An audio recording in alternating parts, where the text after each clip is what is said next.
Assalamualaikum warahmatullahi wabarakatuh. Waalaikumsalam. Perkenalkan Kak, kita dari Uniro. Untuk memenuhi tugas mata kuliah kearifan budaya lokal, kita melakukan observasi di sanggar tari ini. Kak, boleh minta waktunya sebentar untuk kami mewawancarai kakaknya? Jadi silahkan ya. Perkenalan untuk kakaknya dulu. Oh gitu ya. Sebelumnya perkenalkan, saya Sasita Dewi Saraya sebagai pemilik sanggar Natia Cakrawati ini. Rumahnya ya juga di sini. Ya, terus apa lagi? Pertama, kakak bisa menceritakan gimana awal mula berdirinya Sanggar Tari Natia Cakrawati? Sambil minum ya. Iya. Dan apa yang membuat kakak ingin mendirikan sanggar ini? Oke. Untuk Sanggar Tari Natia Cakrawati ini sebenarnya juga masih gini, belum yang terlalu lama karena ini baru 1 tahun berdirinya. Jadi kenapa sih kok bisa berdiri Sanggar Tari Natia Cakrawati ini? Ya saya sendiri kan alumni dari Universitas tentang kesenian ya di Solo. Jadi saya juga melihat anak-anak sekarang kan banyak yang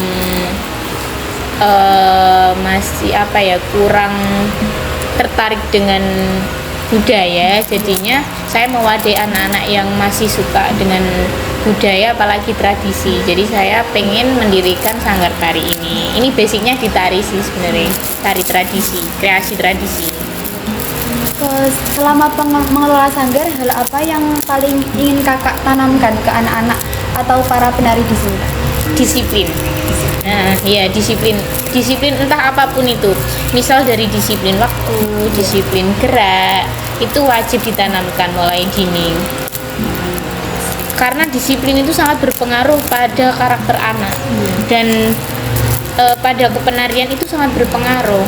Kalau misalnya mereka kurang disiplin, nanti kepenariannya juga kurang gitu, sangat berpengaruh. Ini ya sambil diminum nggak apa ya?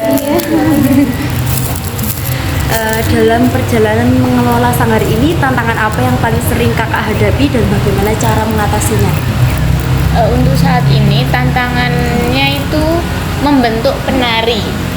Membentuk penari, bagaimana sih kita membentuk penari yang mempunyai attitude, terus yang disiplin waktu ataupun disiplin gerak, itu sangat menjadi tantangan bagi saya sendiri. Karena apa? Anak-anak sekarang itu kan beda sama anak-anak dulu kan. Mereka itu ditekan tapi mereka malah males. Nah, bagaimana caranya kita itu beradaptasi dengan mereka agar dia itu juga mengikuti apa yang saya instruksikan, seperti itu. Biasanya bagaimana proses melatih penari dari yang benar-benar pemula sampai akhirnya bisa?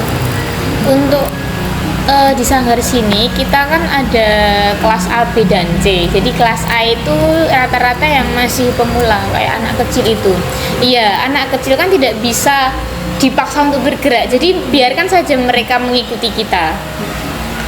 Setelah itu beberapa bulan atau sampai lama kan prosesnya, baru ditekankan. Karena apa? Biar mereka nggak teledor dalam bergerak. Awalnya saya biarkan mereka mengikuti saya bergerak seperti apa, yang penting itu dia mau bergerak.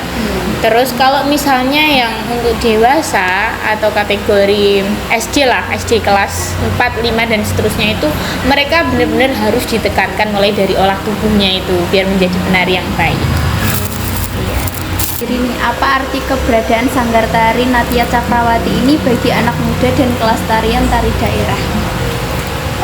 Arti keberadaan Sanggar Tari Natia Cakrawati ini menurut saya sendiri apa menurut adik-adik sanggar? Menurut saya sendiri ya. Ini wadah bagi mereka yang masih senang tradisi, masih senang atau bergelut dengan dunia tari.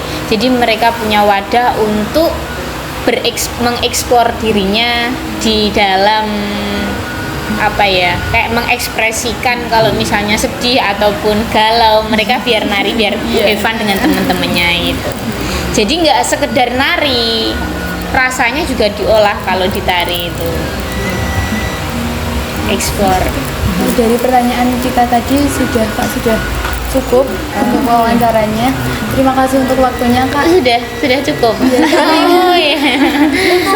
Foto boleh Kak? Oh boleh ya, nggak apa-apa. Rekomendasinya.